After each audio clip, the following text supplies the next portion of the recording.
Merci de nous accueillir dans votre belle ville d'Allô, en présence de Madame la Présidente de la CPME 13, Monsieur le Président de la Chambre régionale des entreprises de l'économie sociale et solidaire, Monsieur le Président d'Énergie PME, et nos élus, Lionel de Cubert, qui conseiller municipal, délégué, qui nous accueille, et surtout nos chefs d'entreprise. Merci à Fabrice, à Arnaud et Antoine d'être à nos côtés.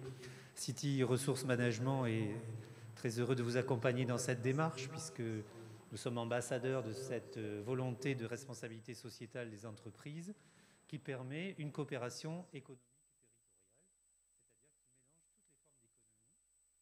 et territoriale, c'est-à-dire qui mélange toutes les formes d'économie entre le social, le solidaire, le circulaire, l'économie marchande.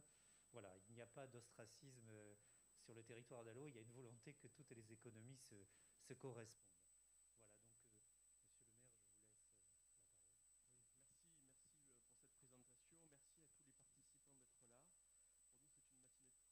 On s'est inscrit dans une démarche qui vise à favoriser le développement économique, l'accompagnement de nos entreprises.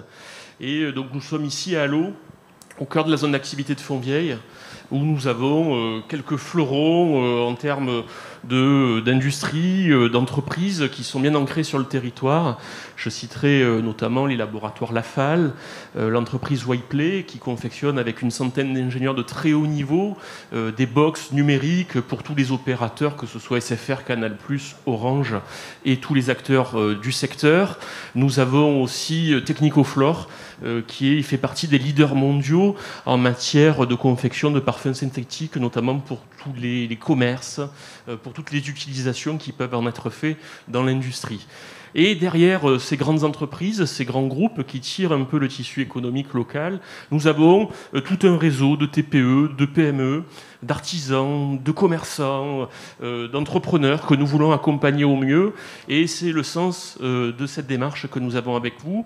Parce que Allô, c'est un cadre de vie, ce sont les collines de Pagnol, c'est un village typiquement authentique, mais c'est aussi un réseau économique à développer. Et merci d'y participer, merci par avance pour l'expérience que vous allez valoriser auprès de nous. Et l'idée, c'est d'adopter toutes ces bonnes pratiques avec nos partenaires institutionnels, que ce soit le CRESPACA avec M. Denis Philippe, qui est avec nous ce matin, ou avec Mme Corinne Inesti, qui nous fait aussi l'honneur d'être là. Toute l'équipe municipale aussi, on a une délégation à l'économie locale de plus de 7 élus. Voilà, c'est un vrai choix politique de s'engager pour accompagner au mieux toutes les composantes du tissu économique local. Donc c'est particulièrement important pour nous. Et il y a deux dimensions aussi qui occupent et qui sont au cœur des prérogatives et de nos discussions qu'on a déjà eues et qu'on aura encore. Avec M. Verdet, on a eu l'occasion d'en discuter déjà il y a plusieurs mois de cela. Et nous souhaitons que la dimension environnementale soit prégnante. Donc on aura, je sais tout à l'heure, des témoignages d'entreprises qui sont très engagées dans ce secteur-là. Parce que bien évidemment, on veut développer un tissu économique, mais qui soit local, qui ait un rayonnement qui aille bien au-delà, bien sûr, des frontières communales, de Marseille, de la région. Et nous voulons ne pas perturber le tissu, le cadre de vie qui est le nôtre. Donc nous voulons des entreprises bien implantées. Et au-delà de la dimension environnementale, au-delà de ce pan qu'il faut pouvoir investir dans la vie économique, nous souhaitons aussi faire un accompagnement sur la dimension de ce qu'on appelle les réseaux d'entreprises sociales et solidaires, parce que c'est une dimension qu'il faut savoir prendre en compte.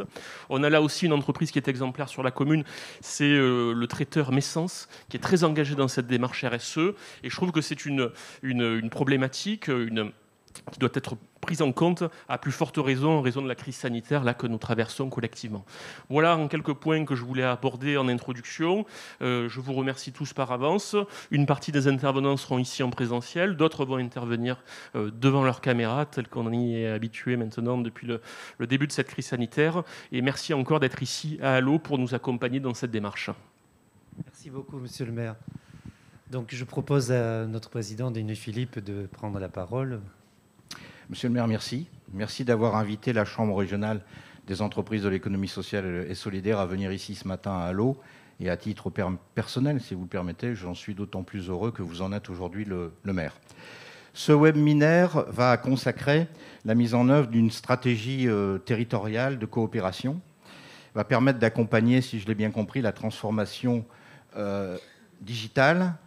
Et nous devons saluer la volonté d'une collectivité territoriale de créer d'avoir la volonté de créer un espace qui soit un espace pour l'économie et pour l'emploi, parce que je pense effectivement que les collectivités territoriales ont un rôle important à jouer auprès de leurs entreprises pour permettre justement le développement des entreprises sur les territoires, permettre également la relocalisation d'entreprises qui ont pu, pour des raisons diverses, quitter les territoires. Le faire ensemble, que vous voulez impulser, c'est une expérience qui est intéressante et qui va se produire ici dans votre commune, monsieur le maire. Votre volonté du faire ensemble, d'accompagner, d'être attentif, ne peut qu'être regardée avec intérêt par notre Chambre régionale de l'économie sociale et solidaire, parce que si l'économie sociale et solidaire aujourd'hui est très tendance, je voudrais rappeler que la réalité de l'économie sociale et solidaire, ce sont avant tout des entreprises, et ce sont eux qui sont la réalité de l'ESS, ce sont eux qu'il faut accompagner, ce sont elles, ces entreprises, qu'il faut accompagner.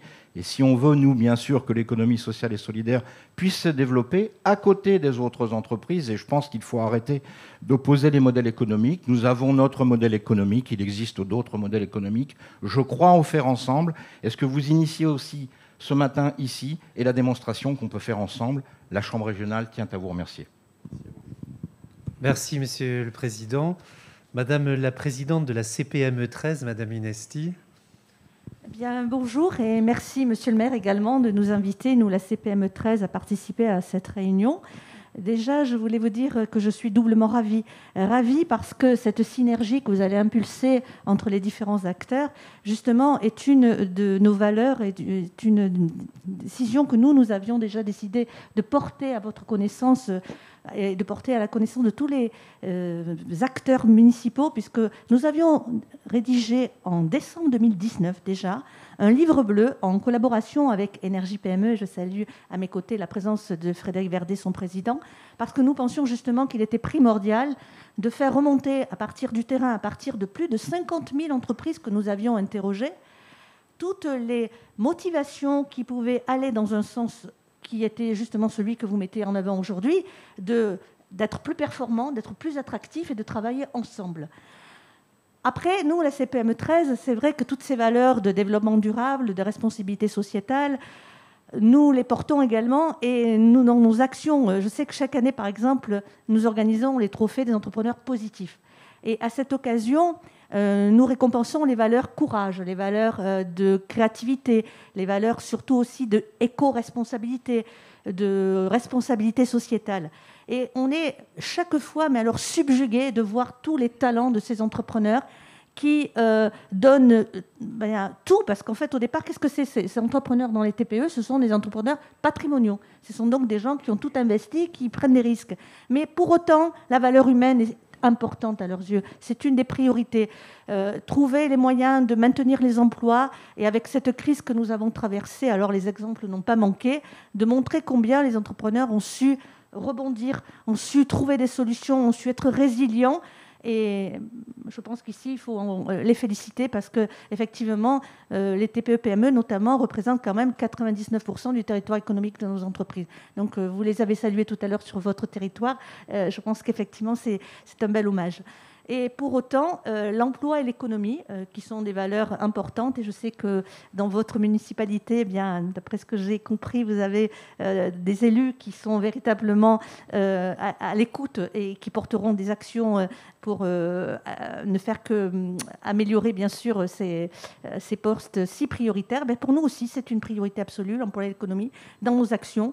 Et justement, nous avons des actions en matière d'emploi qui vont faire en sorte que les entrepreneurs vont pouvoir être plus proches des publics qui sont aujourd'hui ignorés ou du moins isolés de l'emploi, des gens qui ont perdu tout repère, notamment dans des actions que nous allons porter aussi au niveau régional sur les compétences et en autonomie.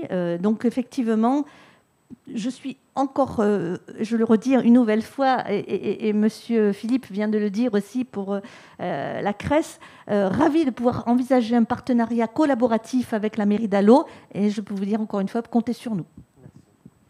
Merci Madame la Présidente. Monsieur Frédéric Verdet, Président d'Énergie PME. Oui, merci Monsieur le maire de nous accueillir aujourd'hui. Aujourd'hui, pour Énergie PME, c'est un aboutissement en quelque sorte. C'est-à-dire qu'on s'était donné, à la demande de la CPME, la mission d'amener dans le monde politique un certain nombre de demandes, un certain nombre de projets du monde économique. Et vous avez été, avec d'autres municipalités, la possibilité de faire cette jonction. Et aujourd'hui, en fait, on arrive dans du concret. On arrive grâce à Lionel de Cubert qui a permis cette possibilité, on arrive dans la mise en œuvre, en quelque sorte, de cette volonté du monde politique et du monde économique de travailler ensemble pour faire autre chose que simplement, mécaniquement, produire de la richesse. Une entreprise, ce n'est pas simplement une fabrication de richesse, c'est aussi une fabrication de sens. Et les PME, les TPE qui sont sur le territoire, les entreprises patrimoniales dont le président ou le dirigeant est impliqué personnellement dans la réussite et dans la pérennité de son entreprise, bien toutes ces entreprises-là, elles concourent en quelque sorte à donner ce lien social, à créer ce lien social, à tricoter l'économie avec le territoire. Donc nous sommes très heureux avec la CPME de pouvoir participer à ce projet et nous aussi de mettre notre petite aiguille pour constituer ce nouveau tissu. Merci beaucoup. Merci, parce qu'effectivement, parmi toutes les propositions qui étaient les vôtres, que vous en avez encore un exemplaire avec vous, vous parliez de travail qui a été fait en fin d'année 2019. Ça a été pour beaucoup d'acteurs, effectivement, au cœur des municipalités, une source d'inspiration, voilà, des propositions qu'on en a intégrées. Voilà, c'est très concret. On est un peu plus d'un an et demi après et on voit déjà les premiers résultats, les premières mises en place sur la base du travail que vous aviez effectué.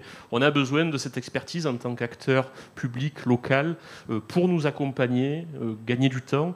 Et c'est tous les territoires qui sont susceptibles d'en sortir vainqueurs. Donc merci à vous pour le travail réalisé. Merci Monsieur le maire. Donc on a fait le tour des partenaires institutionnels que je remercie à nouveau de leur confiance et votre confiance. Monsieur le maire, je voulais juste remercier notre président Pierre Pérez qui est ici présent et le sous-préfet Alain Faudon qui a rejoint notre équipe très récemment.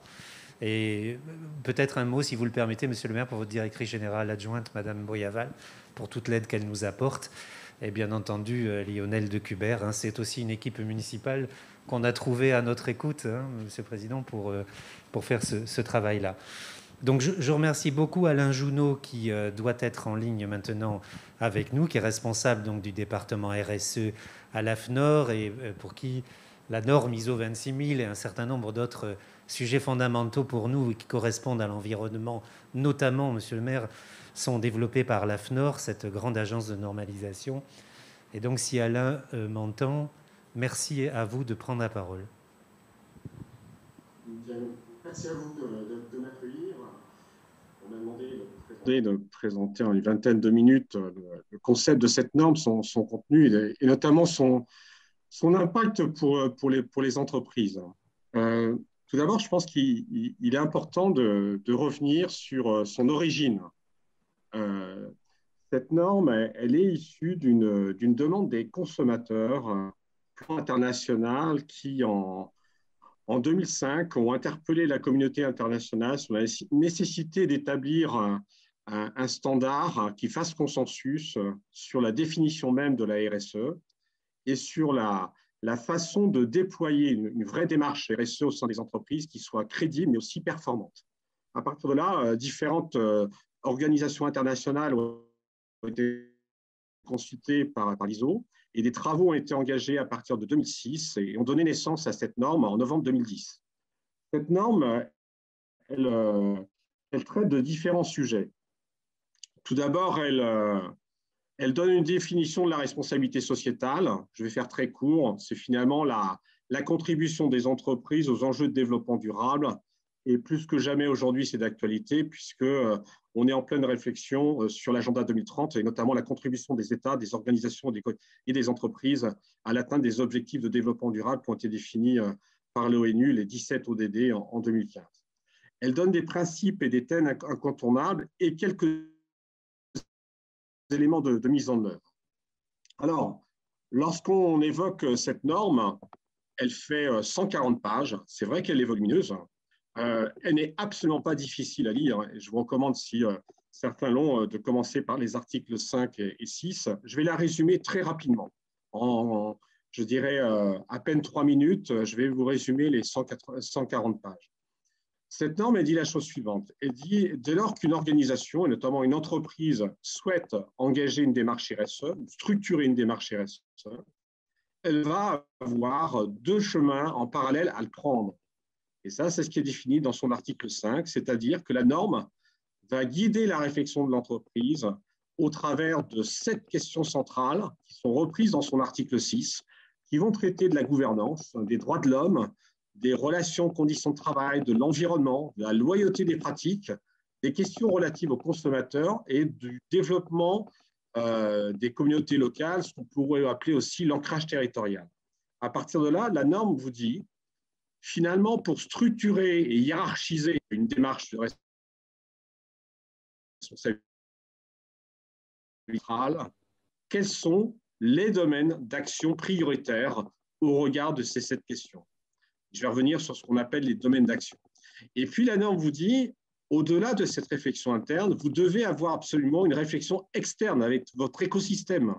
Quand on parle d'écosystème, ce sont les clients, les fournisseurs, mais aussi les acteurs territoriaux, les organisations non gouvernementales, les organisations professionnelles, à titre d'exemple la CPME, etc. Et là, vous devez leur demander, en tout cas recueillir leurs attentes sur quelles seraient leurs attentes de ces 7 questions centrales. À titre d'exemple, j'ai repris ici, je prendrai l'exemple de l'environnement.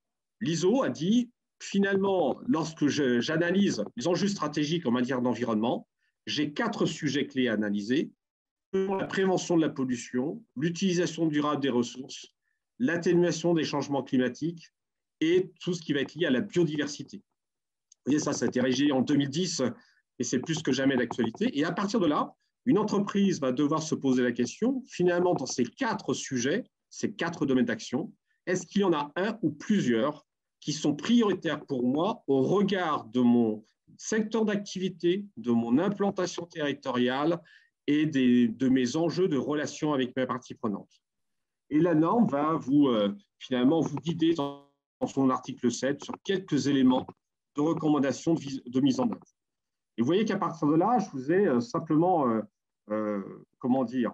résumé en quelques secondes, si je peux employer ce terme, 140 pages de ce document. Il a une difficulté, ce document, c'est qu'il est très facile à lire. Je pourrais le comparer à un magnifique livre de recettes de cuisine qui vous donnerait la recette pour faire le meilleur gâteau du monde, qui vous donnerait les ingrédients, mais qui ne vous dit pas dans quelle proportion les mélanger et à quelle température mettre le four. C'est un peu l'image que je pourrais renvoyer. Et là, la difficulté que rencontrent certaines entreprises, c'est que j'ai un document qui est un document cadre de réflexion. Maintenant, comment je déploie, comment je structure vraiment ma démarche au regard de tout ça, et surtout, comment j'évalue si je suis, oui ou non, sur le bon chemin et surtout si je suis performant. Cette norme, elle a un gros avantage, c'est qu'elle est générique, elle est adaptable à n'importe quelle typologie d'entreprise, que ce soit des TPE, des PME ou des grands groupes, des ETI, mais finalement, elle n'est pas destinée à des fins de certification. C'est-à-dire que dès sa publication en 2010, beaucoup d'entreprises se sont tournées vers nous et vers d'autres acteurs pour dire, mais finalement, moi, je déploie des démarches RSE, j'ai envie de me valoriser vis-à-vis de mes concurrents, vis-à-vis de mes partenaires, vis-à-vis de mon territoire. Comment je fais, puisque je n'ai pas de certification? Et pourquoi il n'y a pas de certification? Tout simplement parce que ça n'a pas de sens de dire je suis RSE ou pas RSE. Voilà, ce sont des domaines qui sont extrêmement larges, qui sont multidisciplinaires, qui couvrent à la fois le domaine social, le domaine économique, le domaine environnemental, et on ne peut pas se dire du jour au lendemain, ça y est, a été rédigé plutôt pour orienter la réflexion sur des niveaux de maturité. Et à partir de là, eh bien, se sont développés de manière importante la notion de label qui n'existait pas en France, hors champ agroalimentaire avec le label rouge, bien évidemment, mais dans d'autres secteurs d'activité, dans d'autres disciplines, dans d'autres thématiques, il n'y avait pas d'encadrement de la notion de label en France, en Europe et au niveau international. Et donc, des labels se sont développés, et notamment, je reviendrai tout à l'heure là-dessus, mais une réflexion est engagée au sein de la plateforme RSE rattachée à Matignon pour produire un document jour sur la notion de France, et notamment le rapporteur de ce groupe de travail n'est ni plus ni moins que le responsable développement durable RSE de la CPME nationale, qui est Guillaume de Baudard. Donc à partir de là, on parle de label. Ça veut dire quoi? Ça veut dire tout simplement que lorsqu'on est sur une démarche de labellisation, on va respecter un certain triptyque, on va dire, et je vais revenir là-dessus. Ça veut dire aussi que quand je m'engage dans une démarche RSE, ça veut dire que j'affiche un niveau de maturité. Et ça, c'est reconnu par tous les acteurs. On n'affiche pas une conformité, mais un niveau de maturité. Quel est mon niveau? Et je reviendrai là-dessus. Je fais preuve d'intégrité et d'honnêteté dans ma communication. Et puis, je réponds de mes impacts sur la société, sur l'économie et sur l'environnement. Comment sont construits ces labels? Parce que ça, c'est important pour comprendre la logique de RSE. Vous allez avoir à atteindre un certain niveau minimum de maturité RSE à respecter, et vous allez avoir un cahier des charges sur lequel on va se baser pour évaluer les entreprises, mais surtout pour les orienter et les guider sur les meilleures pratiques et sur la façon de progresser au regard de leur situation actuelle. Les labels, quels qu'ils soient, reposent triptyque et incontournable. Des critères de labellisation, un cahier des charges qui définit un certain nombre de critères, une échelle de maturité et des, on va dire, des compétences d'évaluateurs pour pouvoir évaluer tout ceci. Tout système de labellisation, quel qu'il soit aujourd'hui, repose sur ce triptyque. Je vais vous donner un comparatif et vous allez comprendre le lien qu'il y a entre ce comparatif et les démarches de labellisation en France et en Europe sur la démarche RSE. Si vous prenez le baccalauréat, je prends une discipline, les mathématiques,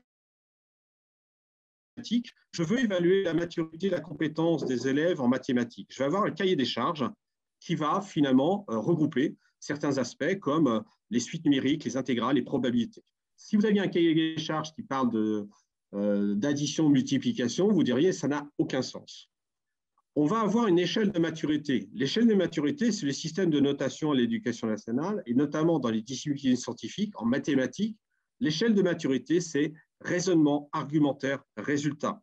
Ce qui fait que l'évaluateur, le professeur de mathématiques qui vous note, vous donne une note qui est toujours incontestable et qui n'est jamais contestée. Et si vous donnez votre copie à 10 professeurs différents, un professeur vous met 14 sur 20, vous aurez entre 13,5 et 14,5 parce que le système de maturité a été extrêmement robuste. C'est ce qui s'est développé sur les labels RSE. Ça a été de construire un cahier des charges qui reprend finalement les lignes directrices de l'ISO 26000.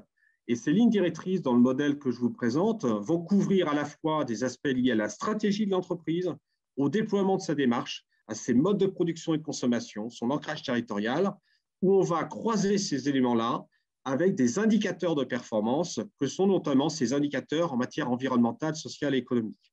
Et à partir de là, vous avez un système de notation qui va vous permettre pour chacun des critères d'attribuer une note. Et à la fin, on va additionner le nombre de points que vous avez.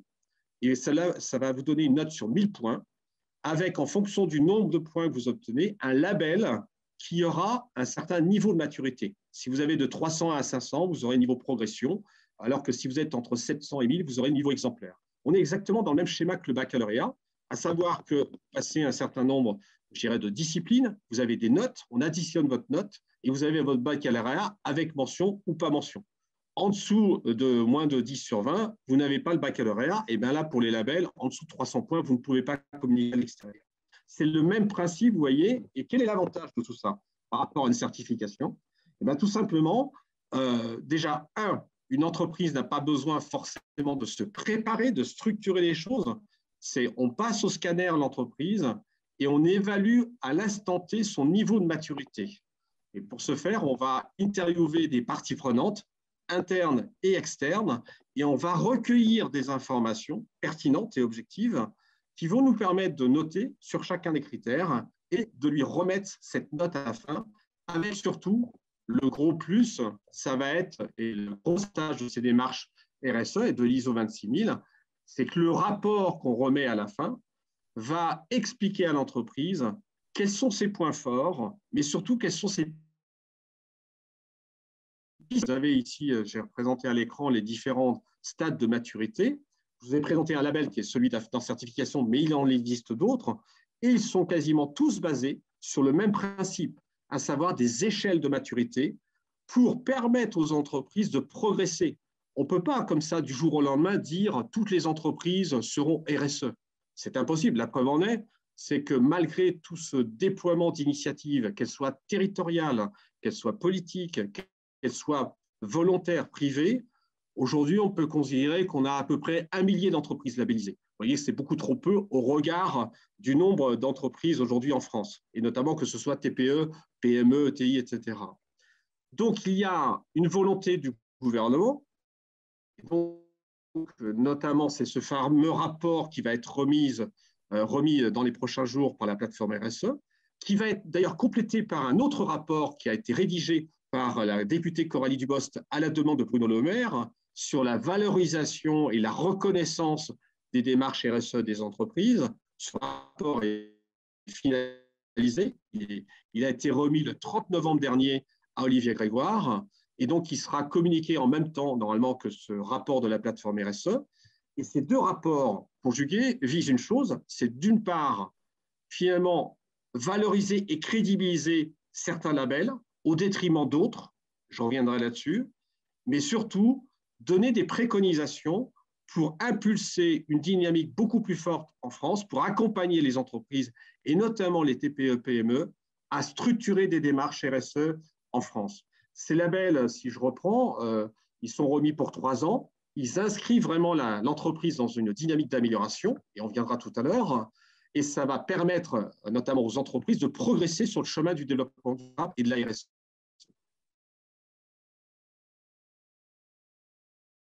Si je devais faire un retour d'expérience des entreprises labellisées, et pourquoi ces rapports ont été, je dirais, initiés à la fois dans le cadre de la loi Pacte par Bruno Le Maire et également dans le cadre de la plateforme RSE, encore une fois rattachée à Matignon, tout simplement parce qu'on s'est aperçu que toutes les entreprises qui structurent leur démarche RSE et qui s'engagent sur cette voie-là et qui vont jusqu'au système de labellisation, non pas pour dire je suis bon ou pas bon, mais simplement pour essayer d'analyser à un instant T quelles sont mes forces et quelles sont mes pistes d'amélioration, eh bien, on a fait faire une étude à l'Institut BVA fin 2019 qui a conclu la chose suivante, c'est que les labellisés, 97% des labellisés considèrent que la labellisation répond à leurs attentes, avec des chiffres extrêmement significatifs sur les avantages de cette labellisation et surtout la valeur ajoutée.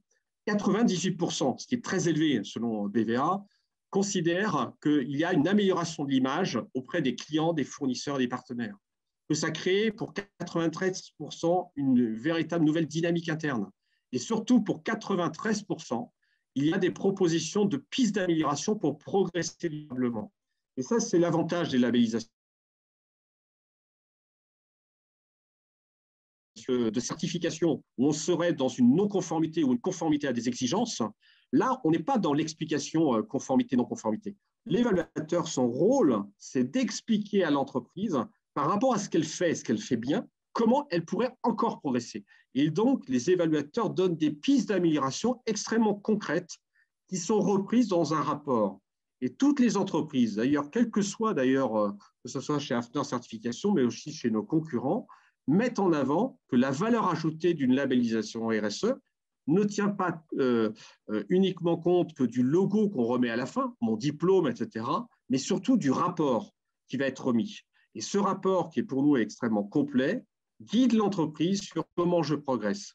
Voilà aujourd'hui comment ces démarches RSE se structurent en France avec une vraie réflexion sur la perspective d'une vision RSE à l'européenne, tout simplement parce que l'Europe considère qu'il y a un vrai chantier aujourd'hui à engager pour accompagner l'ensemble des entreprises européennes sur le chemin de la RSE. Et nous avons engagé une réflexion avec certains partenaires européens pour faire en sorte d'avoir une reconnaissance, on va dire, européenne de nos labellisés engagés RSE. On est en train d'y travailler et je pense que dans les prochains jours, vous aurez une annonce sur ce sujet. Mais ce qui est important, c'est de se dire pourquoi l'Europe veut absolument engager cette voie-là.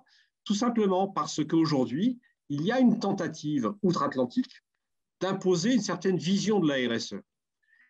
Et quand la norme ISO 26000 a été élaborée en 2010, eh bien, il faut savoir qu'il n'y avait que quelques pays qui ont voté contre. Près d'une centaine de pays au niveau international ont voté positivement pour cette norme, mais parmi les rares pays qui ont été opposés à cette norme, il y avait les États-Unis. Et aujourd'hui, les États-Unis tentent d'imposer une certaine vision de la RSE, qui est plus basée d'ailleurs sur une approche de la philanthropie, c'est-à-dire une analyse relativement restreinte des réponses aux attentes des parties prenantes, alors que la vision européenne et la vision française, c'est de dire une entreprise française qui va aujourd'hui sur le chemin de la RSE se doit de prendre en considération bien évidemment les attentes des parties prenantes, mais aussi les grands enjeux pour notre planète. Et parmi ces grands enjeux, quand on analyse, il y a notamment des enjeux sur le changement climatique qui ressort très fortement dans les principaux enjeux dans les grandes années à venir, en tout cas sur le long terme. Et ça, c'est une vision qui s'oppose un peu à une vision américaine, qui serait une vision de réponse aux parties prenantes sur du très court terme. Je vais vous donner une caricature. Si une université aux États-Unis considère que pour satisfaire ses étudiants, elle doit distribuer à tout va du Coca-Cola et des hamburgers partout sur son campus, eh bien, les États-Unis diront « Ah bah oui, c'est une réponse aux attentes des parties prenantes ». Je ne suis pas sûr que ce soit une bonne réponse en matière de RSE. Il se devrait que l'université prenne en compte aussi les grands enjeux sanitaires, je dirais, de santé, etc. Vous voyez, alors que cette réflexion sur l'analyse des parties prenantes, lorsqu'on se situe notamment en France et en Europe, elle prend en compte non pas la réponse à une partie prenante, mais une réponse globale, donc de hiérarchisation des attentes. Voilà aujourd'hui ce qui est en train de s'opposer. Et il y a, vous savez, peut-être en cours une réflexion sur la révision ou non de la norme ISO 26000. Cette révision, elle va donner lieu à un vote avant le mois de juin prochain, où l'ISO définira si oui ou non il y a nécessité de réviser, sachant que cette demande de révision, elle est portée par la France. Pourquoi? Tout simplement pour non pas remettre totalement à plat la norme ISO 26000, mais tout simplement la toiletter en quelque sorte, parce qu'en 10 ans, eh bien, il y a des sujets majeurs qui sont apparus pour les entreprises qui ne sont pas dans la norme actuelle. Je parlerai notamment de tout ce qui est lié à l'économie circulaire, de tout ce qui est lié aux enjeux de biodiversité, etc. Et donc, ce sont des éléments à intégrer en termes, je dirais, de domaine d'action. Ce n'est pas pour dire que les entreprises doivent faire ceci, mais plutôt que les entreprises doivent avoir une réflexion sur ces sujets-là. Eh bien, sachez que dans le premier vote qui a été initié fin d'année dernière, eh bien, encore une fois, l'un des rares pays à s'opposer à cette révision, ce sont les États-Unis. Ce qui peut paraître assez paradoxal, puisque les États-Unis veulent porter d'un label qui s'appelle le label B Corp. C'est un peu gênant quand même de devoir s'opposer en tant qu'États-Unis à la révision de la norme pour introduire de nouveaux sujets tout à fait pertinents et en même temps de vouloir promouvoir un seul et unique modèle de la RSE au travers de leur propre label. Vous voyez qu'il y a aujourd'hui quelques, non pas tension, mais en tout cas réflexion et jeu de bataille entre l'Europe, les États-Unis et quand je dis l'Europe, la France, parce que c'est la France aujourd'hui qui porte cette voie au travers notamment de la commission de normalisation, mais qui est portée par la CPME, le MEDEF, etc., pour avoir toute cette réflexion. Voilà ce que j'avais à dire sur le contenu de cette norme. En résumé, si je devais évoquer ce document, qui est extrêmement bien rédigé d'ailleurs, hein, il ne faut pas vous méprendre, cela n'a rien à voir avec les normes ou standards que certains connaissent aujourd'hui, comme l'ISO 9001, l'ISO 14001.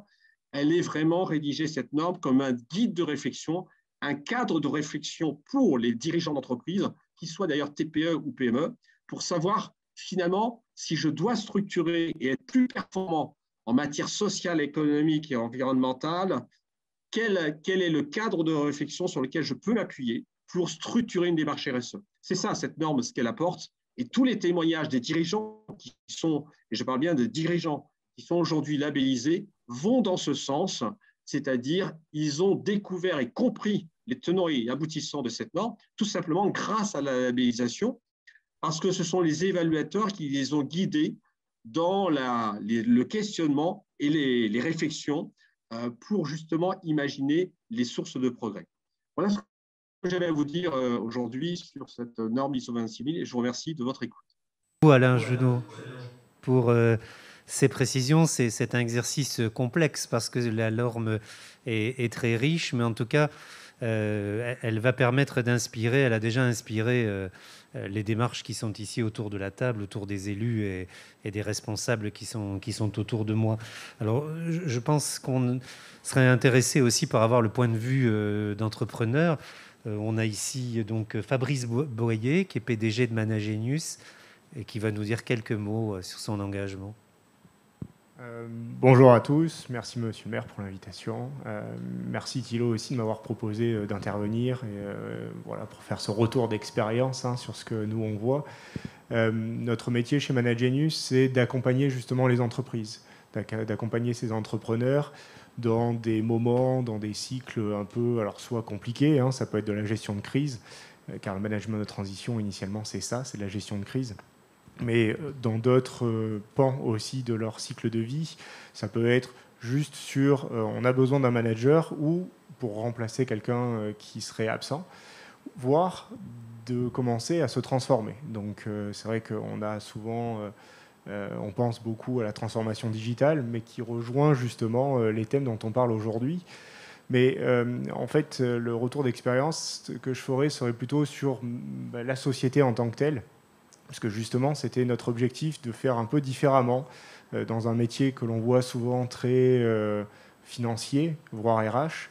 On avait plutôt le souhait de créer une structure déjà en région PACA, on est les seuls pure players, c'est pour ça qu'on a cette grande fierté de dire que voilà, on a créé Managenius en région PACA et on est les seuls pure players en région PACA à l'heure actuelle. Avec ce souci, du coup, on comprend bien, on a des managers de transition d'un côté, on a des entreprises de l'autre, et donc de pouvoir les accompagner justement dans cette démarche cohérente, en fait, où on parle de RSE, effectivement, avec des actions concrètes, et notamment le agir localement. Vous en parliez tout à l'heure, effectivement, c'est important pour nous. Non seulement, c'est pour ça qu'on est implanté en région PACA, c'est parce qu'on va aller chercher des managers de transition implantés aussi en région PACA pour privilégier au maximum le lieu de vie du manager et son lieu d'intervention dans les PME et dans les ETI, voire même dans les grands groupes, effectivement. Mais comme vous le disiez tout à l'heure, c'est vrai que notre bassin est plutôt constitué de PME, PMI et des ETI, quoi. Donc voilà, c'est vrai que c'était cette démarche-là qu'on a souhaité fortement mettre en place. C'est vrai qu'il y a une question aussi d'emploi dans notre démarche, étant donné qu'on s'appuie sur des hommes, sur des femmes pragmatiques, mais d'expérience. Même si, voilà, aux âmes bien nées, la valeur n'attend point le nombre des années, comme on dit. Il faut avoir, un manager de transition m'avait dit ça une fois, il faut avoir des cicatrices des fois aussi pour réussir à intervenir dans des moments souvent complexes de la vie des entreprises. Donc on va aller chercher des gens d'expérience et donc on va aller promouvoir cette expérience, parce que c'est vrai que ça fait partie des choses qui sont importantes pour nous, de pouvoir justement aller chercher la bonne compétence, on va dire indépendamment du nombre d'années d'expérience et du genre, voire d'autres critères, mais vraiment la bonne personne qui pourrait intervenir et favoriser ce travail pour les entreprises. Donc voilà, c'est comme ça qu'on a commencé à échanger avec Thilo sur la partie RSE.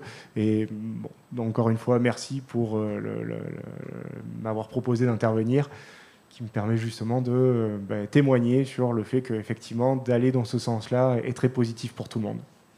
Merci. Merci beaucoup Fabrice. Important aussi de souligner que le management de transition, c'est un mot qui nous va mieux que celui de disrupture qu'on utilise souvent, parce que ce n'est pas une rupture qu'on cherche, effectivement c'est une transition peut-être plus simple. Et là, on se tourne un peu vers le secteur de la certification nature, puisque Arnaud ici représente l'Institut de recherche et d'information sur le climat et l'environnement à Aix-en-Provence. Exactement. Mais merci Thilo pour l'invitation et la possibilité d'intervenir. Merci beaucoup à Monsieur le maire également pour l'invitation. Et surtout, merci à l'ensemble des intervenants qui m'ont précédé pour la qualité de ce qu'ils ont pu émettre, pour la simple et bonne raison que j'allais parler de sens, de TPE, de réalité de la RSE sur le territoire, mais vous avez tout dit, donc je vais essayer de faire concis sans faire trop de redites. Donc je travaille à IRIS, qui est un institut de recherche fondé en 2009 en PACA, Aix-en-Provence, et on intervient sur les thématiques de biodiversité et de carbone en zone urbaine. L'idée, c'est de permettre aux professionnels d'avoir un outil qui est une interface entre la recherche scientifique et la réalité du terrain. Et ça, c'est un gros travail. Souvent, on se dit, comment on va faire? La recherche, ils vont trop loin, c'est pas applicable. Et donc, on a des chercheurs qui sont formidables, et notamment des ingénieurs d'études qui sont du monde de l'agronomie, de la biodiversité, de l'écologie, qui ont permis de faire toute cette veille juridique, réglementaire et scientifique, en intégrant dans un comité technique et scientifique des professionnels, des collectivités. Et le but, c'était de concevoir un référentiel. On a parlé de labellisation, et nous, donc, c'est un référentiel de certification qui permet donc de garantir aux maîtres d'ouvrage, aux collectivités, un niveau d'exigence qui est le même et très exemplaire pour l'intégration de la biodiversité dans la construction. Dans la construction ou dans l'exploitation d'un bâtiment. Ça veut dire qu'une entreprise qui aurait des velléités de s'améliorer sur le point de vue environnemental pourrait saisir cet outil. Donc, on a vu jusqu'à très récemment la RSE. La RSE s'intéressait peu au territoire et vice-versa, mais on le voit depuis, en tout cas aujourd'hui et ces dernières années, on a une réelle réponse et une transformation de cette dynamique, si bien que maintenant, pour les entreprises, la RSE, ça devient un outil de transformation, de modification, même de stratégie, et on le voit, de différenciation. Ça nous a permis, en tout cas moi, de constater, et j'en suis très heureux, parce que je suis le premier à un petit peu être dévoyé par ce genre de pratique, mais de sortir de la simple communication à travers la RSE pour s'intégrer dans le réel. Ça quitte les départements de communication pour vraiment avoir des résultats qui sont concrets et visibles sur le territoire. Et quel lieu le plus approprié pour mener à bien ces expériences que le territoire? Parce que c'est vraiment un lieu où on peut mesurer et vérifier les résultats qu'on a mis en œuvre. Donc on a plusieurs points qui sont dans la RSE territoriale très visibles. La qualité de vie, la santé des usagers, des personnes qui habitent ici, la protection de l'environnement, bien entendu, avec tout ce qui est biodiversité, l'écosystème, mais aussi l'écosystème social, économique, mais aussi naturel. Et on a ce lien qui est perceptible, on le sent tous, mais est-ce qu'on l'a mesuré? Entre la biodiversité, l'écosystème naturel et l'écosystème social et humain. C'est notre travail, en tout cas, c'est ce qu'on essaye de faire, d'être le tiers de confiance en tant que certificateur. Donc on est allé rechercher cette validation de l'État en cherchant une accréditation du COFRAC et en respectant les normes ISO 17065 notamment, pour se poser en tiers de confiance en tant que certificateur, pour assurer, en tout cas donner un outil à toutes les parties prenantes pour intégrer ces thématiques. Voilà. Merci encore.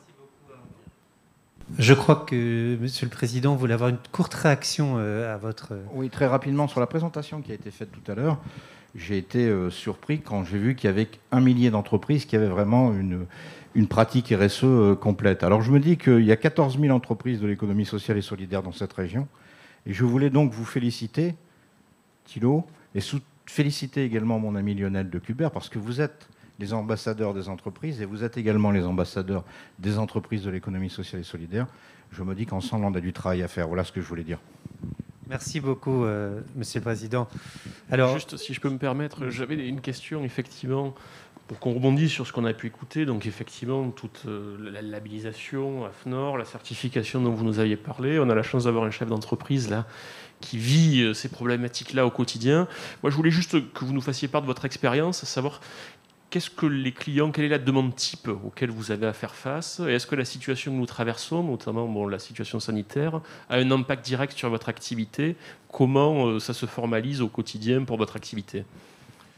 Alors oui, forcément, il y a un impact, on le voit. On entend beaucoup parler des entreprises qui sont impactées durement par effectivement cette crise sanitaire. Là, c'est un travail vraiment d'accompagnement auprès de ces entreprises. pour les aider peut-être justement à pivoter un petit peu plus vite que ce qu'elles n'auraient imaginé, en fait, potentiellement se réorienter. On a aussi des entreprises, quand on parle du biomédical, quand on pense à l'agro, voilà, ce type d'industrie-là par exemple, où là au contraire la demande s'est accentuée. La difficulté n'étant donc pas d'ordre économique, mais d'ordre comment produire alors qu'on a des contraintes. Voilà, bon, on a des masques aujourd'hui, mais bien évidemment ça va largement au-delà. Il faut penser à la sécurité des salariés par définition. Et donc c'est de comment justement pouvoir les accompagner dans ce domaine-là pour qu'ils puissent produire avec une augmentation justement des cadences de production par exemple. Donc voilà le type de demande que l'on peut avoir. On peut en avoir aussi justement dans les entreprises des ESS, où là par exemple c'est vrai que forcément on peut trouver des personnes qui, je parlais tout à l'heure, on parlait de management relais, donc ça peut être des personnes qui peuvent être malades justement. Donc quand une personne clé dans l'organisation n'est plus là du jour au lendemain pour par exemple une crise de pandémie, effectivement on a vu comment on peut les accompagner. Et c'est vrai qu'on a des managers, hommes et femmes, encore une fois, très, très pragmatiques, qui sont aussi bien dans l'industrie, donc assez segmentés, comme dans les ESS. Voilà, c'est comme ça qu'on peut les accompagner en allant chercher au final cette expertise qui va permettre soit de pivoter, soit d'accélérer, soit au contraire de pouvoir pallier à un manque quelconque. Et après, effectivement, au niveau on va dire de tout ce qui est prestation de service, parce que on parle de ça aujourd'hui dans le cadre de notre société Managenius, forcément, on est aussi impacté. Donc, ça va être beaucoup de pédagogie, beaucoup de travail pour aller porter la parole auprès des chefs d'entreprise, auprès des grosses structures, pour expliquer quel est ce métier et quelle en est la beauté aussi. Merci pour cet éclairage qui me semblait important.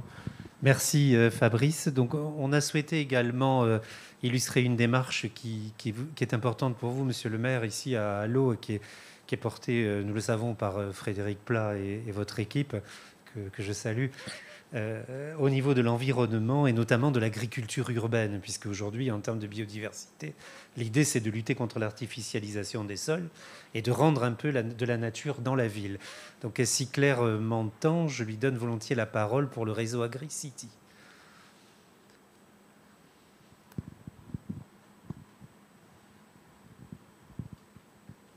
Alors, est-ce que Claire est avec nous ou est-ce que le digital nous a un peu trahis? Peut-être avant qu'on arrive à avoir la connexion avec Claire, rappeler les enjeux déjà à l'échelle communale. Et je pense que l'exemple d'Allot peut être symptomatique ou en tout cas symbolique de ce qui peut se reproduire par ailleurs, de la problématique que nous avons. Il y a encore 60 ans, Allot était une commune qui avait une vocation agricole. On était aux portes de Marseille.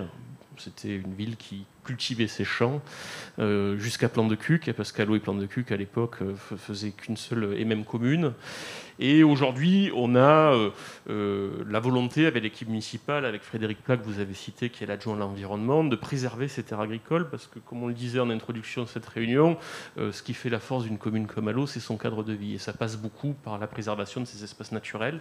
Alors on fait face à cette pression d'urbanisation, qui ne concerne pas notre commune uniquement, avec des problématiques diverses et variées, notamment celles posées par la loi SRU sur les logements sociaux, mais qui nous fait nous éloigner un peu du cœur de nos discussions de ce matin.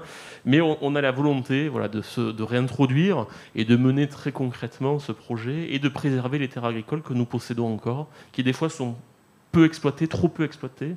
Et nous avons lancé une réflexion, effectivement, pour savoir comment se les réapproprier et les rendre accessibles à la population. Alors, il y a des projets très concrets qui se développent ici, comme dans beaucoup d'autres régions. Ce sont ceux des potagers partagés. Nous, très concrètement, là, au mois de janvier, dans le cadre du conseil municipal où on a voté le budget, nous avons consacré une partie de nos travaux à la présentation de ce projet, donc qui va avoir des répercussions dans les mois qui arrivent.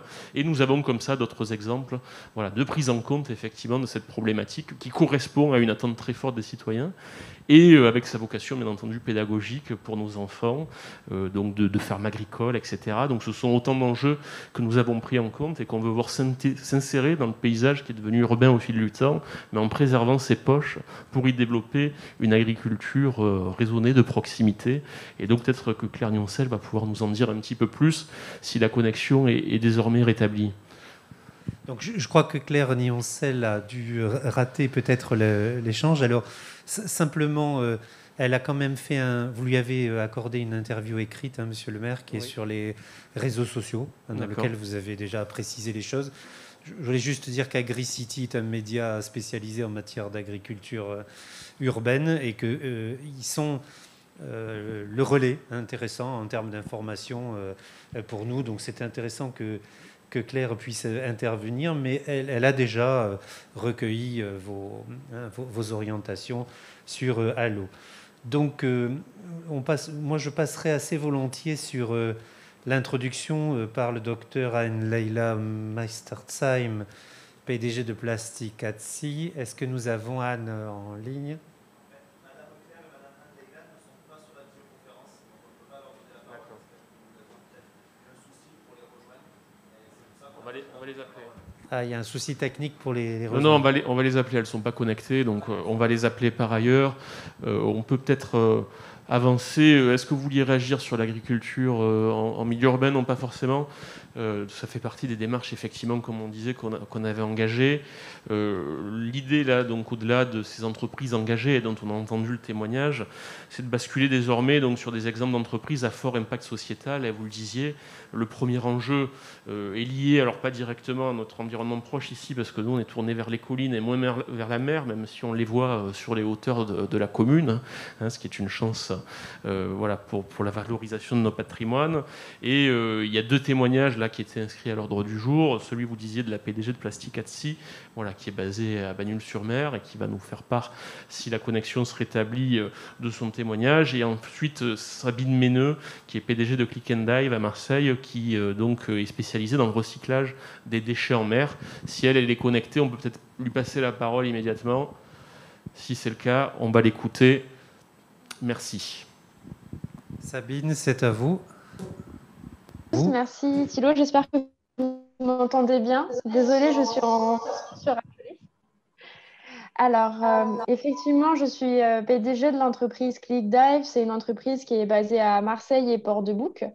On a une grosse thématique sur le développement durable et le service à l'environnement marin et à la préservation des activités économiques. Donc l'entreprise, l'ADN, c'est vraiment trouver des solutions d'économie circulaire pour créer un développement économique local. Donc là, le projet phare de notre entreprise, c'est le projet GLOKIS, où je suis actuellement en mission à Argelès. Et en fait, c'est d'accompagner les territoires, les acteurs économiques autour de la mer. Donc actuellement, là, on accompagne le parc naturel marin du Golfe du Lion pour mettre en place une filière de collecte et de valorisation des filets de pêche. Donc, pour information, les filets de pêche, depuis 5 ans, on commence à se rendre compte de cet impact en termes de pollution, c'est-à-dire que les filets de pêche étaient enfouis ou incinérés, donc clairement abandonnés, et pourtant c'est du plastique qui est recyclable, c'est du polyamide en majorité des cas, et ça peut représenter pour certains pêcheurs à peu près 800 kilos par an par pêcheur. Mais justement, ces données sont trop justes, elles n'ont pas été vérifiées sur le terrain, et donc c'est ce qu'on propose. Là, on vient de faire une semaine d'enquête auprès de 30 pêcheurs, et on se rend compte que les gisements sont totalement différents, que le comportement et les besoins sont totalement différents. On ne peut pas mettre en place une filière industrielle comme ça.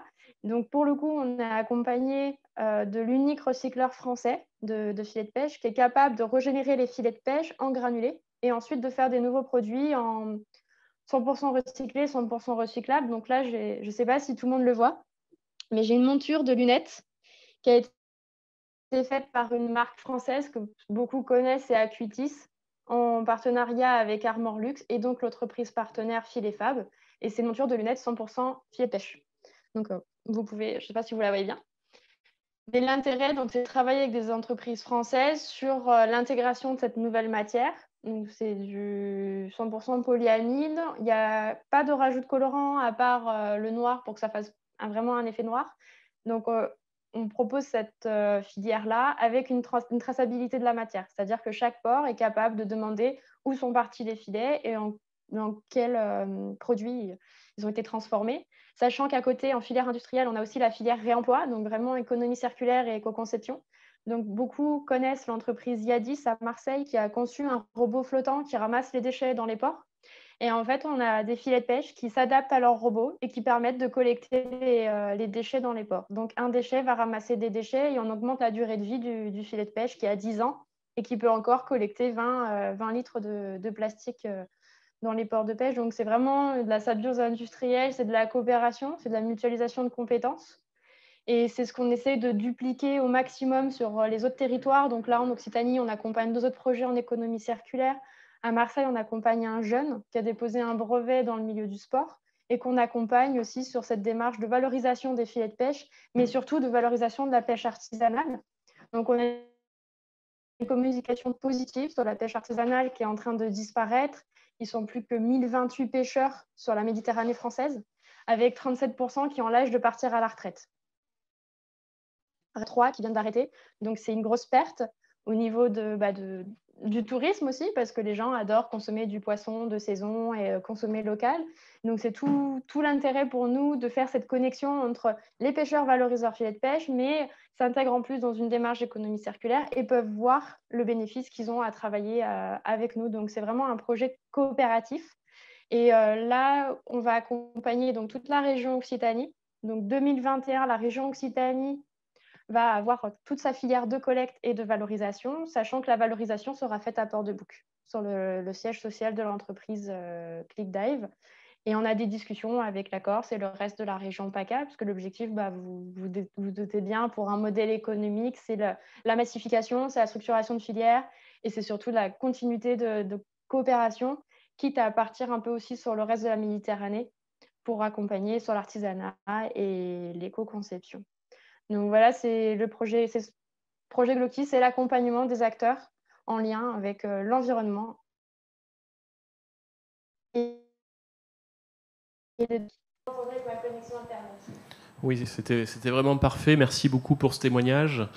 Voilà, très intéressant, effectivement, toutes les perspectives qui sont dressées. J'imagine que malheureusement, avec tous les déchets, notamment en Méditerranée, votre activité, elle n'a pas le retour. Je ne sais pas si techniquement, on peut lui permettre de nous entendre. C'est bon? Oui, on disait qu'on vous remerciait pour votre témoignage qui était très intéressant, que votre cœur d'activité ne manquerait pas de connaître une croissance importante compte tenu des problématiques des déchets, notamment en mer Méditerranée. Donc merci pour le travail que vous faites, effectivement, d'accompagner, de préserver ainsi ce patrimoine voilà, qui nous tient tous à cœur. Je voulais savoir comment, au-delà de tout ce que vous avez pu nous expliquer, cet accompagnement très concret qui se formalise, donc, que ce soit à Marseille ou surtout le pourtour méditerranéen et peut-être même au-delà, quelles sont les perspectives d'évolution de vos activités en lien avec toutes les problématiques dont on a parlé ce matin, savoir concrètement si vous sentez qu'il y a une attente encore plus particulière au vu de ce qui a pu se passer ces derniers mois à l'échelle planétaire. Le planétaire. Alors en effet, là, moi ça fait 5 ans que je travaille sur cette problématique des filets de pêche. Il y a 5 ans, on n'était pas du tout pris au sérieux, par exemple. Et là, depuis 1 an, avec la situation sanitaire, la situation économique, les acteurs du territoire nous contactent de plus en plus avec notre partenaire recycleur. Donc on voit un engouement et surtout, on voit la demande de nos clients qui est la transparence, la traçabilité et l'impact sociétal très fort. Donc, au niveau de l'expansion de l'entreprise, effectivement, là, on a des discussions, par exemple, avec le Maroc, la Tunisie, en Asie aussi, mais c'est vraiment sur de l'accompagnement. Ce n'est pas ramener les filets de pêche en France, hein, c'est vraiment créer des filières à chaque fois au niveau local. Mais on sent un engouement et un besoin d'être clair, parce qu'il y a beaucoup de projets qui se sont lancés en France et qui n'ont pas de traçabilité, de transparence, et qui ne sont pas capables de prouver par A plus B qu'ils sont vraiment intégrés dans une démarche d'économie circulaire. Et c'est comme ça qu'on arrive à travailler en totale confiance avec les pêcheurs qui voient tout de suite, parce que on leur demande ce qu'ils en pensent des lunettes, on leur amène des fois même le robot pour qu'ils voient leur impact. Donc, c'est tout ce qu'on a dit ce matin, ça rejoint finalement ce qu'on fait nous en interne et ça correspond à l'ADN de ClickDive et je pense qu'on est sur une bonne dynamique pour cette année. Merci beaucoup Sabine. Alors simplement, Anne-Laïla n'est pas là, mais je crois que c'est important de donner juste un exemple sur la question de la pollution, notamment par les nanoplastiques. C'est ces plastiques qui sont de microbilles dans chacun de nos intestins finalement, puisqu'on les a retrouvés partout dans les analyses qui ont été faites. Et il faut savoir que 2/3 des stations d'épuration de notre pays n'ont pas de dégrilleur pour trier les nanoplastiques. Donc la question du plastique reste quelque chose d'important. Et il y a eu récemment un colloque au Conseil d'État sur la question du 7e continent de plastique, parce que malheureusement, c'est un peu ce que devient notre mer aujourd'hui. Et donc c'est un élément central quand nos entreprises cherchent à s'impliquer. Alors, ce qui est intéressant chez Plastic at Sea, je parle un peu à sa place, c'est que en fait, ce sont des chercheurs. Et eux, ils sont en train d'inventer des alternatives au plastique. C'est-à-dire en fait des plastiques qui sont complètement biodégradables et qui ne sont pas nuisibles à l'environnement. Donc évidemment, c'était une start-up il y a encore quelques temps, mais maintenant, ils commencent à se développer. Et on leur a dit qu'il y avait aussi du travail en Provence et qui viennent un peu nous voir. Voilà, Monsieur le maire, je passe peut-être à la suite de notre sujet. Alors, on avait prévu mer, et merci beaucoup à Sabine pour son intervention, et soleil. Et donc, l'idée, c'est de montrer aussi qu'il y a des startups qui se développent bien sur la question de l'énergie solaire. Et notamment, j'ai demandé à Arthur Lemaire, le PDG d'Helios à Perpignan, qui a eu beaucoup de prix, notamment comme start-up innovante, depuis l'Université de Perpignan via Domitia, de nous rejoindre. Est-ce qu'Arthur, vous êtes là avec Frédéric Severiano? Oui, bonjour à tous. Est-ce que vous m'entendez bien? Bon, bonjour à tous. Thilo, merci beaucoup pour cette invitation à cette superbe matinale. Donc, on va présenter pendant 5 minutes notre société. Tout d'abord, je vous ferai un petit storytelling, notre accompagnement. Puis enfin, Mathieu, il arrivera juste après pour nous présenter nos activités et nos voies de développement. Alors, tout d'abord, je vais vous diffuser juste des petites illustrations. Hop. Il faut que je partage mon écran. Partager. Hop. Alors, tout d'abord, le projet, il est né en 2016, lorsqu'on était en L2 à l'Université de Perpignan, dans le cadre d'un projet technologique. La consigne était simple. On avait un budget de 100 € pour réaliser un projet en rapport avec les énergies renouvelables. J'ai alors décidé de développer une maquette capable de recharger un smartphone. Les enseignants ont adoré ce projet et nous ont encouragés à continuer. Dès lors, au printemps 2017, j'intègre la licence 3 et je réalise un stage au laboratoire Promesse du CNRS à Perpignan, afin de perfectionner cette maquette et de voir plus grand pour réaliser un arbre grandeur nature. En septembre 2017, on intègre le Master 1 Énergie à l'Université de Perpignan. Et lors d'un cours d'entrepreneuriat, l'enseignant Éric Peytavin, présent ici, demande à la promotion si des étudiants ont une idée pour un projet en rapport avec les énergies renouvelables. Je décide alors de présenter ce projet au reste de la promotion qui séduit totalement mes collègues. De là, on crée également l'association. C'est une association EMEP, étudiants du Master Énergie de Perpignan, dans lequel s'intègrent Pierre et Mathieu à 100%. Début 2018, nous sommes contactés par les services de l'entrepreneuriat de l'université, et notamment l'incubateur. Et Laura Crène, la directrice, voit notre projet un réel projet de start-up. Nous réalisons alors notre stage de 6 mois afin d'implanter le proto dans le campus de l'université. Et c'est à ce moment-là également que nous démarrons notre accompagnement de la part de cet incubateur. Plus récemment, du coup, le 27 mars 2020, nous avons réussi à immatriculer notre société. Donc, c'est la SARL Helios qui développe produits et services que Mathieu vous détaillera juste après. Très cher lors de notre création d'entreprise. Donc, comme je l'ai évoqué, on est accompagné par l'incubateur de l'Université de Perpignan, mais également par des structures de qualité comme le CEI Plein Sud Entreprise, qui est placé à Rivesaltes, mais également l'agglomération de Perpignan, Perpignan Méditerranée Métropole, qui nous aide dans notre démarche de création d'entreprise et de commercialisation de nos produits. Hop, je peux arrêter la diffusion de l'écran. Je vais laisser la parole à Mathieu Soriano, qui va nous présenter du coup les activités et services qu'on présente. Alors, bonjour à tous, est-ce que vous m'entendez? C'est bon. Donc, comme le disait Arthur, je vais vous présenter nos activités, mais tout d'abord, je vais vous parler d'un phénomène qui se passe sur les énergies renouvelables, à savoir, vous avez tous dû remarquer, on a un développement qui est exponentiel des installations solaires, notamment des centrales solaires qui se développent de plus en plus dans le sud de la France principalement. Mais ici, qui a déjà utilisé de l'électricité qui venait d'une centrale solaire, de l'électricité solaire? Quand on n'a plus de batterie dans un espace public, quand on n'a plus de batterie sur son smartphone, sur son vélo électrique, qui a déjà trouvé un point de recharge qui est écologique dans un lieu public? Notre société, Helios, elle est spécialisée dans les solutions et les innovations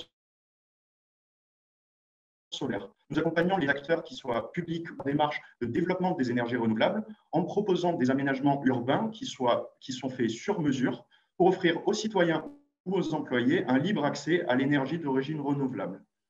Il faut savoir que ces aménagements urbains, ils sont surtout là pour favoriser le développement d'autres solutions, notamment les moyens de mobilité douce, mais aussi pour apporter à la fois une image de la transition énergétique, tant au niveau d'une commune que d'une industrie, apporter des services qui vont être mis en place sur ces aménagements. Comme vous l'a montré Arthur, on a vraiment commencé notre projet donc avec l'arbre solaire que vous voyez actuellement. Mais il faut savoir que maintenant, on peut se diversifier pour proposer d'autres types d'aménagements, d'autres types de production. Donc, des aménagements qui vont intégrer l'arbre solaire, très souvent pour un besoin d'image, mais on peut aussi intégrer plutôt des pergolas solaires pour avoir un espace qui soit plus ombragé, qui va être plus épuré. On peut se rapprocher aussi des parkings et installer des ombrières qui vont venir électrifier ensuite l'aménagement, ou encore plus facilement une installation classique sur une toiture qui va venir toujours apporter le moyen de production sur l'aménagement que nous mettons en place. Ces aménagements, nous proposons aussi aux collectivités ou aux industriels de les co-créer avec eux sous la forme de conseils ou d'études qui, dans ce cas-là, ne vont absolument pas entrer sur un engagement au niveau de la concrétisation du projet. On peut effectivement réfléchir avec les acteurs sur le meilleur moyen d'apporter des solutions que ce soit pour favoriser donc les mobilités douces ou se rapprocher d'autres objectifs potentiellement en RSE ou alors sur un impact social positif au niveau des aménagements. Il nous semble en effet essentiel de sensibiliser le grand public aux thématiques de l'accès à l'énergie, mais aussi d'avoir un exemple concret de l'énergie solaire et de comment elle peut être utile, étant donné qu'on voit de plus en plus de contestations sociales au niveau des projets solaires de grande ampleur. On peut le comprendre de plus en plus facilement, étant donné que les projets de grande ampleur qui se font sur un terrain où il y a un voisinage, très souvent, il n'y a aucun retour au niveau des populations qui vont, entre guillemets, subir la modification de leur environnement autour de leur domicile ou de leur lieu de travail, et que c'est en prenant en compte leurs désirs, mais aussi en leur offrant certaines solutions que l'on va pouvoir favoriser l'acceptation et réduire tout ce qui est contestation sociale au niveau des projets d'envergure en énergie. Il faut savoir qu'avec notre entreprise, on a aussi développé un cahier des charges au niveau des valeurs. Notre approche, à travers différentes dimensions, que ce soit écologique, économique, sociale et didactique, elle s'inscrit dans une logique de développement durable parce qu'il nous semble essentiel aujourd'hui de sensibiliser, comme je le disais, le grand public aux thématiques afin de favoriser une prise de conscience collective pour préserver au mieux notre environnement et notre planète. À travers nos activités, nous soutenons surtout le développement d'une économie locale. Comme le disait Arthur, on a commencé notre projet en parallèle de nos études et la petite spécificité, c'est que nous avons fait appel uniquement à des prestataires locaux, donc du département des Pyrénées-Orientales.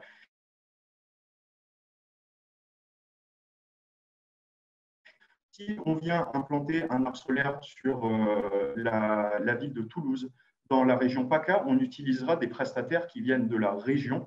Déjà parce que ça nous permet d'avoir accès à des petits artisans, un savoir-faire local, une intégration qui va être locale, dans le sens où ils connaissent les valeurs, ils connaissent les façons de faire de l'endroit où on va être implanté.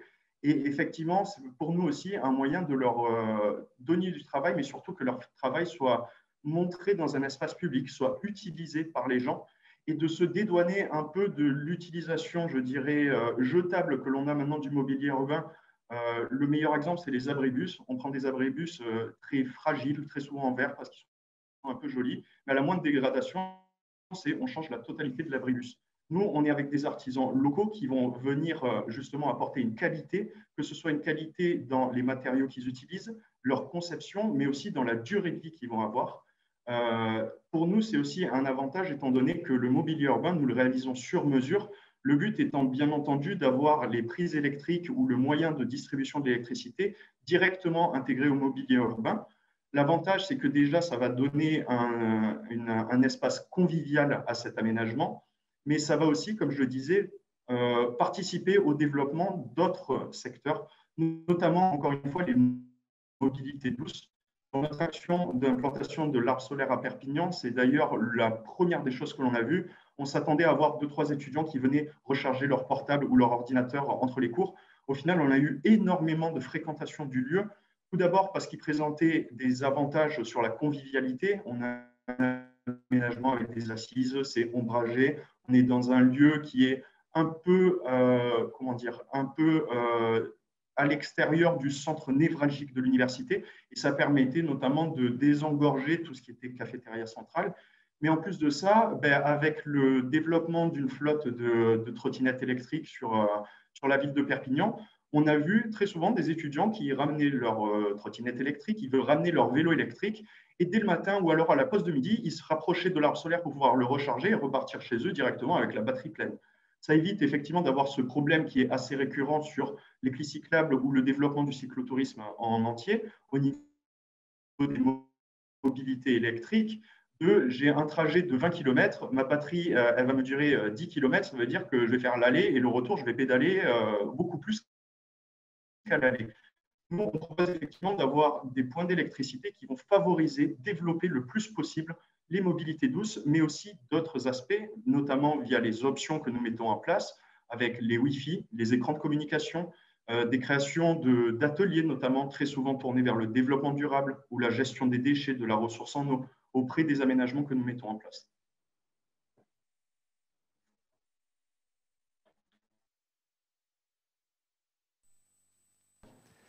Alors, peut-être avant les questions, si vous permettez, Mathieu, parce que à Allo, il se passe aussi des choses en termes d'énergie solaire. Et notamment, j'ai à côté de moi Antoine Mendy, qui est le PDG d'Energy by Energy, qui va nous expliquer un peu ce qu'il fait, parce que je sens qu'un Business to Business là, va pouvoir probablement se mettre en œuvre. Bonjour à tous. Donc, Antoine Mendy, donc, PDG de Energy by Energy. Je suis ravi d'être ici. On ne le voit pas avec le masque, malheureusement. J'ai un sourire communicatif habituellement. Alors, c'est un exercice qui n'est pas facile pour moi, je n'ai pas l'habitude. Je me lance, donc je me suis fait une petite trame. Donc je vais regarder mon téléphone comme un petit jeune. C'est notre extension aujourd'hui. Alors, Energy by Energy, l'intelligence collective. Alors, qui sommes-nous? Je vais faire un peu de storytelling. C'est l'ère du moment, c'est la start-up. Alors, eh bien, je pourrais simplement vous expliquer les grandes lignes. Notre projet est orienté sur plusieurs segments, des énergies renouvelables. Alors, je pourrais aussi plébisciter mes cofondateurs qui m'ont permis de contribuer, de faire sortir d'une idée, de la faire passer à la réalité. Et ce serait trop facile. Alors, je vais vous raconter notre histoire. Notre histoire, elle est faite de rencontres. De rencontre en rencontre, de points, on va dire de points qui s'attirent, c'est-à-dire des énergies, entre guillemets, de personnes qui ont la même vision, qui décident à un moment donné de changer leur paradigme, de se dire, aujourd'hui, on a ça, mais il nous manque ça. Et à ce moment-là, on décide ensemble de réfléchir à une idée, et cette idée, ensemble, donne une troisième intelligence, qui est l'intelligence collective. Alors, pour la petite histoire, ça commence par mon frère et moi. Tous les deux, techniciens dans le photovoltaïque, nous avons pour projet, avec mon frère, de créer une entreprise dans ce domaine. Alors, nous avons commencé à raconter notre idée autour de nous, mais on ne va pas le cacher. Nombreux ont essayé de nous décourager, car c'est risqué d'entreprendre jusqu'au jour où on a rencontré Lionel de Cubert. Alors, je l'ai rencontré un samedi sur son temps libre, car je travaille beaucoup et souvent en déplacement. Et alors que je lui proposais de mettre l'énergie photovoltaïque au cœur du projet des Allodiens, il m'a tout simplement dit de rêver plus grand. C'est-à-dire que moi, quand je lui ai proposé mon projet, je lui ai proposé la proximité. C'est-à-dire, j'avais cette vision à l'époque où dans chaque famille, on avait un électricien pour la famille, on avait le plombier pour la famille, il y avait une proximité, il y avait une relation de confiance. Et je trouvais qu'avec l'industrialisation, on avait perdu en qualité. Et en parlant avec Lionel, il m'a tout simplement dit « Tu devrais rêver plus grand, mais vraiment rêver plus grand. Tu devrais aller plus loin. » Donc de cette discussion, je suis très content, ravi. Donc je sors autour de moi, je vais au boulot, j'en parle autour de moi. Il y a un engouement qui se fait. De là, je ne vais pas vous mentir, tout s'est enchaîné. Vous n'allez pas le croire, mais mon voisin qui vient d'emménager quelques mois plus tôt dans mon immeuble et qui porte le même nom que moi, Gabi Mendy, est technicien en électricité haute tension, un profil avec des compétences pour renforcer mon projet. Notre projet, pardon. Je vais à sa rencontre, il y a tout qui colle. Le mindset, le profil et surtout le même nom. Alignement d'étoiles. Obligé de lui demander de nous rejoindre et encore plus fou que ça, il accepte.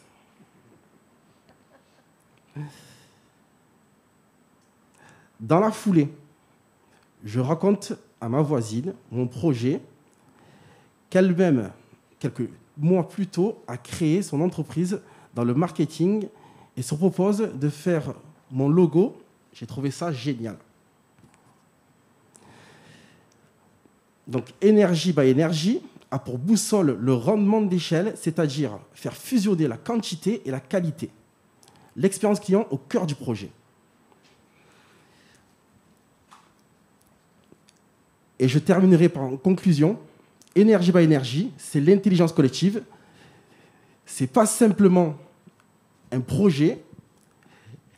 Energy by Energy, c'est vous, c'est moi, c'est nous. C'est une vision du futur.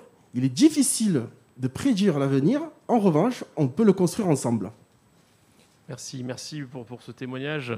Alors c'est bien effectivement qu'en tant que jeune entrepreneur, voilà, vous puissiez bénéficier de cette expertise pour vous accompagner dans votre démarche entrepreneuriale. Effectivement, il n'est pas toujours facile d'oser prendre le risque de se lancer, encore moins dans la période actuelle. Et c'est bien que des mains puissent se tendre, voilà, à travers Lionel de Cubert, qu'elle vous mette en réseau avec un ensemble de professionnels qui puissent, voilà, vous permettre de développer. Vous avez des compétences en tant que technicien, être chef d'entreprise, c'est encore une autre démarche. Et que vous puissiez prendre ce risque d'en faire une aventure collective et en espérant que ça ait des résultats très concrets sur l'activité économique et que, à l'échelle d'Allo, et j'espère bien au-delà, on puisse bénéficier de votre expertise dans des délais relativement courts. Je me permets de rajouter quand même, c'est très important. Notre rencontre avec Lionel, ça m'a fait prendre conscience d'une citation de Victor Hugo, qui est attribuée à Victor Hugo, qui dit que rien n'est plus puissant qu'une idée dont le temps est venu. Et je terminerai comme ça. Merci. J'aimerais peut-être qu'on revienne auprès d'Arthur Lemaire là, et de son collègue qui nous a présenté aussi ce beau programme. Et ils ont commencé leur projet dès lors qu'ils étaient étudiants. Donc c'est quelque chose qu'ils ont construit étape par étape. Savoir aujourd'hui, voilà, ils nous ont présenter quelques-uns de leurs projets. Et on a vu qu'ils se développaient, qu'ils diversifiaient un peu leur activité, et savoir est-ce qu'ils avaient une interaction aussi avec des tissus associatifs, au-delà des organisations professionnelles, des organes de certification, de labellisation, savoir comment ce projet se concrétisait aussi de ce point de vue-là. Est-ce qu'Arthur Lemaire m'a entendu, voilà, et est-ce qu'il peut nous répondre? Mathieu allez vous répondre si vous pouvez. Ou Mathieu, voilà. Oui. Allez-y Mathieu, vas-y. Bonjour. Oui, des intégrations, notamment des associations. Il faut savoir que j'ai un point qu'on n'a pas effectivement activité que l'on conseille de faire appel notamment à de la concertation citoyenne d'implantation. Déjà parce que ça va nous permettre d'avoir le soutien très souvent de la population, d'avoir quelque chose qui sera adapté le plus possible, et je vais vraiment insister là-dessus. Nous, nos aménagements, ils ne sont pas là pour être placés, on encaisse un chèque et ensuite on n'en entend plus jamais parler. Le but, ça va être déjà de créer, comme je le disais, un lieu convivial, mais surtout un lieu de vie, quelque chose qui soit utile et utilisé. Donc, effectivement, on se rapproche le plus possible d'associations. C'est le cas notamment sur une de nos prochaines missions et implantation justement sur le village normalement de Rivesaltes dans les Pyrénées-Orientales, où on s'est rapproché des associations culturelles pour avoir des idées. Comme je le disais, notre aménagement est entièrement modulable. On intègre notamment des éléments traditionnels dans la création de sites sur lesquels on va mettre la distribution de l'électricité. Il y a des décorations qui sont faites en corrélation, je dirais, avec la culture traditionnelle du village. Chaque village, surtout je pense que c'est partout en France, mais dans la Catalogne, c'est très souvent présent. Chaque petit village a sa propre tradition très spécifique et dont il est très souvent très fier. Donc, effectivement, nous, on fait ce travail d'aller vers les associations pour se renseigner, pour les intégrer au projet. Et comme on le disait, on ne peut pas, nous, c'est une question aussi d'image, on ne peut pas se présenter comme des personnes qui vont essayer de faire accepter justement d'avoir un espace didactique pour ces énergies renouvelables et derrière ne pas intégrer ni la population ni les associations locales dans sa réalisation. Ces associations, si c'est des associations d'artisans, à Perpignan, on a la CAPEB notamment, on peut faire appel à eux. Alors, c'est parfois un peu plus dur, on préfère aller d'un artisan directement à un autre, étant donné qu'il y a un petit jeu de concurrence dès qu'on est sur une association de plusieurs entrepreneurs et artisans. Mais nous, effectivement, quand on fait une installation sur un village aux alentours, même aux alentours de Perpignan, là où on a déjà notre circuit industriel, on fait toujours appel à des artisans du village même ou alors des alentours immédiats.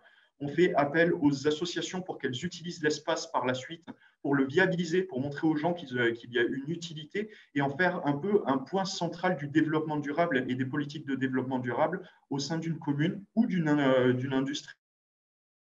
On est en contact notamment avec un projet qui s'appelle Béton Fleuri à Montpellier, dont le but est de montrer des façons différentes de travailler en entreprise, notamment sur les façons de se comporter.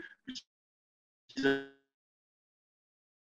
font des petits ateliers où ils vont montrer des plantes locales qui peuvent être utilisées comme substituts et qui permettent, sans trop se pourrir les dents, je dirais, d'avoir quelque chose qui va être compensé.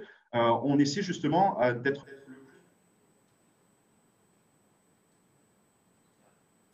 vers le RSE au niveau des entreprises et au niveau des collectivités verdives. Merci voilà, pour ce témoignage. On voit tout l'intérêt de travailler en tant que partenaire, que ce soit les réseaux d'entrepreneurs, les organisations professionnelles, les associations, bien naturellement les collectivités. Ça résume assez bien les échanges que nous avons eus dans le cadre de cette réunion. Merci d'y avoir participé. On va passer à la partie conclusive de cette rencontre.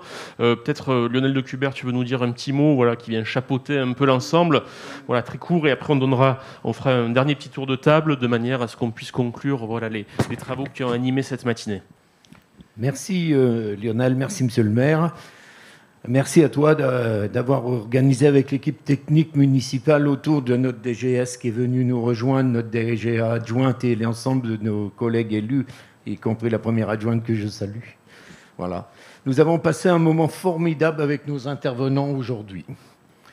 Nous savons mieux désormais la subtilité de la norme ISO 26000 qui n'ont aucun secret pour Alain Jounot, que je remercie beaucoup. Nous voici prêts dans notre développement économique pour la RSE, qui deviendra d'ici 2025 incontournable pour toutes les entreprises et les organisations de notre pays. Vous le voyez, Allo anticipe dès aujourd'hui avec Allo RSE. Merci à nos entrepreneurs de Provence, Fabrice, Arnaud, pour la transition écologique qu'ils préparent dans le management, la certification EFI-Nature et l'agriculture urbaine, suivie de près par Claire de AgriCity, qui malheureusement n'a pu être présente. Et on remercie quand même de l'interview qu'elle avait eue avec Monsieur le maire. Merci de nous avoir fait voyager en mer, Anne et Sabine, pour combattre le 7e continent de plastique. Rendre la mer à l'humanité, c'est notre combat et c'est un peu le nôtre, car du haut de nos moulins, à Allo, nous avons aussi les yeux pleins de bleu à l'horizon de cette belle rade marseillaise si proche de nous. Merci à Arthur et Antoine pour avoir fait entrer un peu de soleil dans cette salle des mariages d'Allo. Nous sommes au cœur du pays de Pagnol et nous aimons sa chaleur. L'énergie que vous déployez est incroyable. À quand un arbre solaire à Allo? Merci enfin à toute l'équipe de CRM, bien entendu, autour de Pierre, Alain, Thilo. Merci beaucoup pour avoir animé cette réunion, qui croient en nos projets allodiens et mettent toutes leurs compétences et leur énergie à notre service. Je salue Olivier Jacob, président de la CCI de l'Aisne, et M. Cohardy, président de la CPME des Hauts-de-France, qui nous suivent en visio. Demain, vous verrez naître à Allo un vrai tiers-lieu, une fabrique numérique du territoire avec Fab Lab,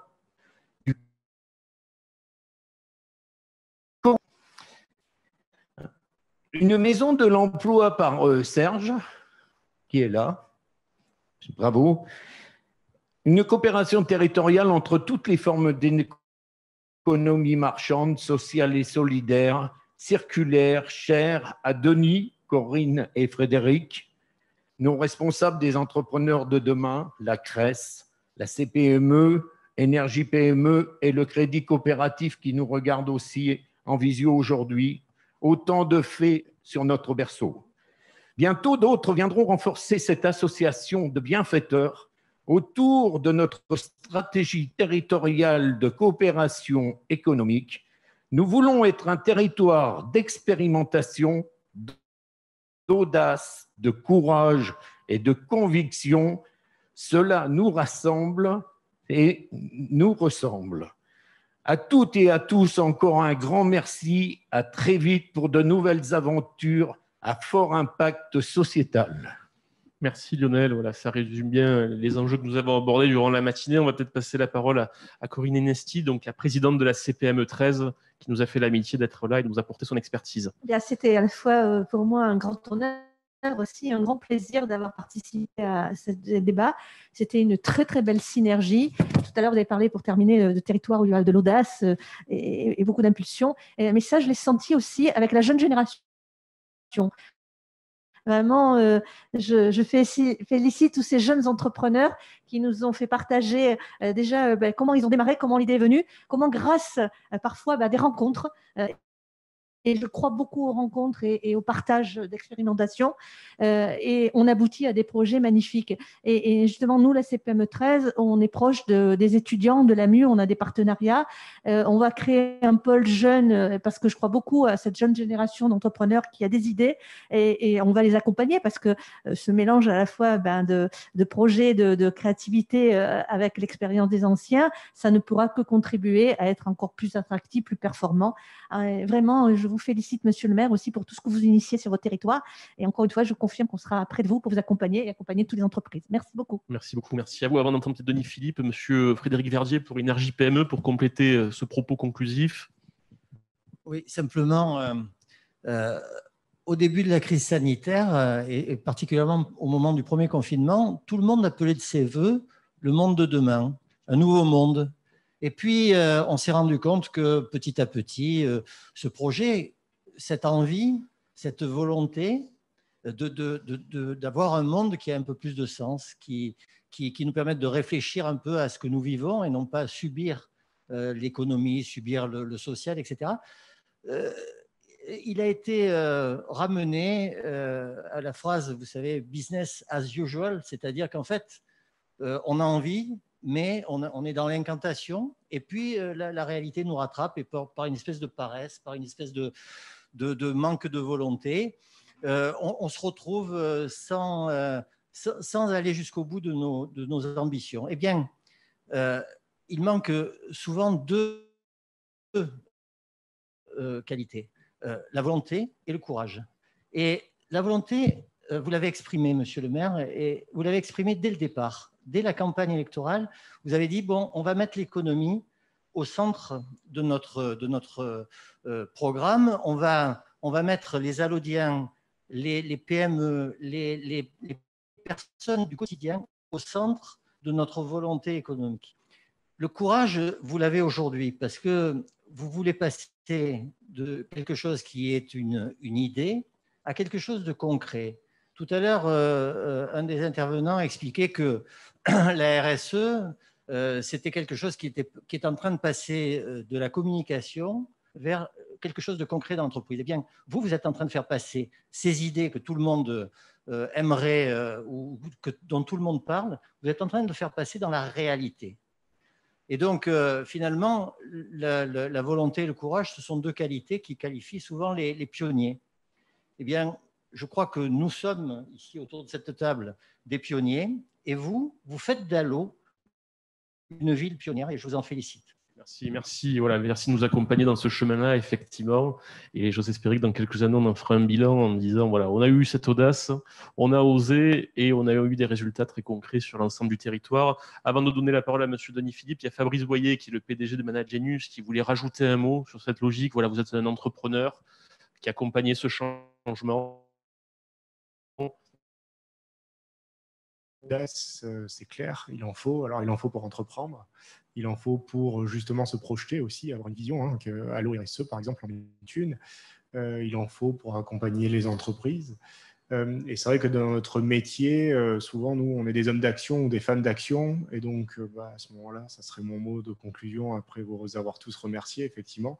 C'est-à-dire, allons-y, hein, il n'y a pas de souci, on sera là pour accompagner et aider de la transformation, plus que de la distribution, effectivement. Voilà, pour accompagner les entrepreneurs et les entreprises à justement grandir autour de ce beau projet. Bravo, merci à tous. Merci à vous. Donc, un dernier mot de Denis Philippe, donc, qui, je le rappelle, est le président de la Chambre régionale des entreprises de l'économie sociale et solidaire et qui, après son témoignage initial, a suivi avec attention l'ensemble des échanges de la matinée. Monsieur le maire, merci. Une réflexion très rapide. Au fond, qu'est-ce qui est en train de se passer à l'eau aujourd'hui, sous votre impulsion? C'est le retour à la proximité,